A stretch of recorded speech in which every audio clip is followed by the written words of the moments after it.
அன்பான நேயர்களே, நாம் இடைவேளைக்கு முன்பு கடுமையான வயிற்று வலி, அஜீரணம் இவற்றிற்கான காரணம், அதை முழுமையாக தீர்த்து கொள்வதற்காக நாம் எடுத்துக்கொண்ட கருஞ்சீரகத்தின் பல அரிய மருத்துவ குணங்களை தெரிந்து கொண்டோம்.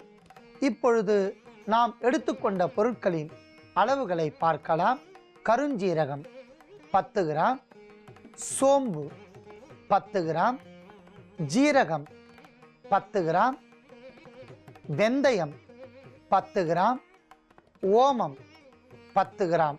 ஒவ்வொரு பொருளையும் தனித்தனியாக எடுத்து வைத்துள்ளோம்.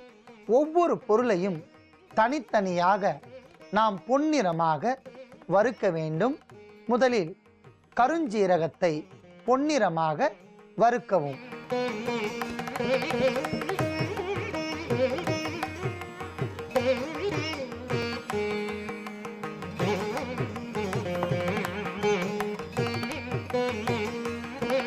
கருஞ்சீரகம் பொன்னிறமாக வறுத்துவிட்டன. அதை நாம் எடுத்துக்கொள்ளலாம்.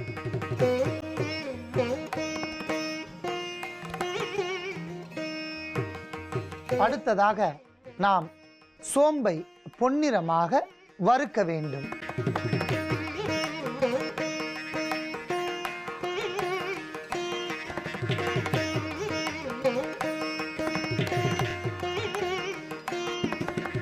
அற்புதமான முறையில் சோம்பும் பொன்னிறமாக வறுத்துவிட்டன.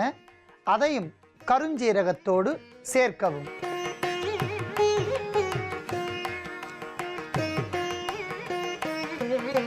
அடுத்ததாக ஜீரகத்தை பொன்னிறமாக வறுக்கவும்.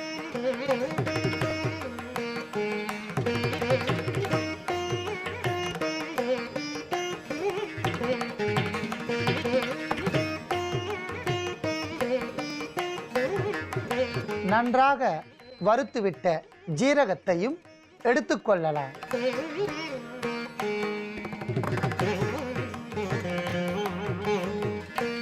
அடுத்ததாக வெந்தயத்தை பொன்னிறமாக வறுக்கவும்.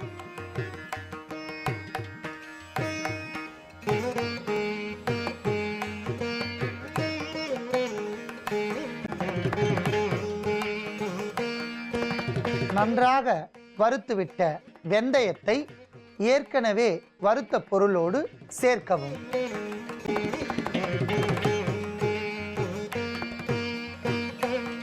இறுதியாக ஓமத்தை பொன்னிறமாக வறுத்தெடுக்கவும்.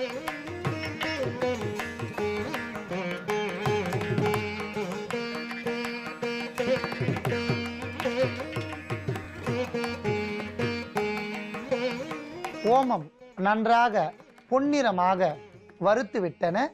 அதை நாம் எடுத்துக்கொள்ளலாம். அத்தனை பொருட்களையும் நாம் பொன்னிறமாக வறுத்து ஒன்றாக வைத்துள்ளோம். இதுக்கு மேல என்ன சொல்ல போற? சொல்றதுக்கு வேற ஏதாவது போய் இருந்தா சொல்லிடு. அவதான் என்ன ஏமாத்தி எல்லாத்தையும் என்கிட்ட இருந்து பறிச்சிட்டான்னு பார்த்தா நீயும் இப்போ அதே தான் பண்ணிருக்க. ஏன் ஆலியா, ஏன் இப்படி பண்ண? இந்த உலகத்துல பாட்டிக்கு அப்புறம் நான் யார் மேலேயாவது உயிரியே வச்சிருக்கேன்னா அது ஊ மேலதான் உனக்கு தெரியாதா? ஏன் இப்படி பண்ண ஆலியா? உனக்கு காசு பணம் அவ்வளவு முக்கியமா போயிடுச்சு. அதுக்காக நம்ம உறவை கூட மறந்துடுவியா?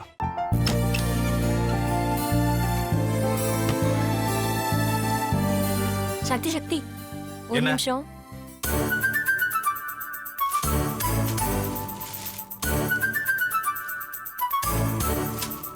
இந்தாங்க. என்ன இது? உங்களுக்கு பிடிச்ச பிராண்ட் செப்பல். இது என்ன, நான் தலையில வச்சுட்டு தூங்கணுமா? சரி, அதை விடுங்க. இங்க பாத்தீங்களா, டைம் பீஸ். இதோட அலாரம்க்கு தான் நீங்க டெய்லி எந்திரிக்கணும். அதெல்லாம் என் மொபைல்ல இருக்கு. முத்து, முத்து, என்னடி இவன் முத்துன்னு ஒருத்தைய உருவாக்கி விட்டான்? செல்வியை மறப்பான்னு பார்த்தா எப்ப பார்த்தாலும் முத்து முத்துன்னு கூப்பிட்டு இருக்கான். முத்துவ கூப்பிட மட்டுமா செய்யறான்? முத்துவ வச்சு என்னென்னமோ செய்யறான். நாம தான் இழிச்சவாய் மாதிரி வேடிக்கை பார்த்துட்டு இருக்கோம். என்ன முறைச்சு என்ன பிரயோஜனமாயா? உனக்கு வேற குரல் போயிடுச்சு. அடுத்து அவ செல்வியை கூப்பிட்டானா என்ன பண்ண போற? உன்னுடைய விருப்பப்படியே நீ ராமநாத வீட்டு மருமகளா வாழ போற. கண்டிப்பா என்னுடைய ஸ்தானத்திலிருந்து அவன் உன்னை நல்லா பார்த்துக்குவான் அம்மா. டேய், அவரை பத்தி தான் உனக்கு தெரியும்ல. அவர் எந்த முடிவு எடுத்தாலும் அதான் ஃபைனல்.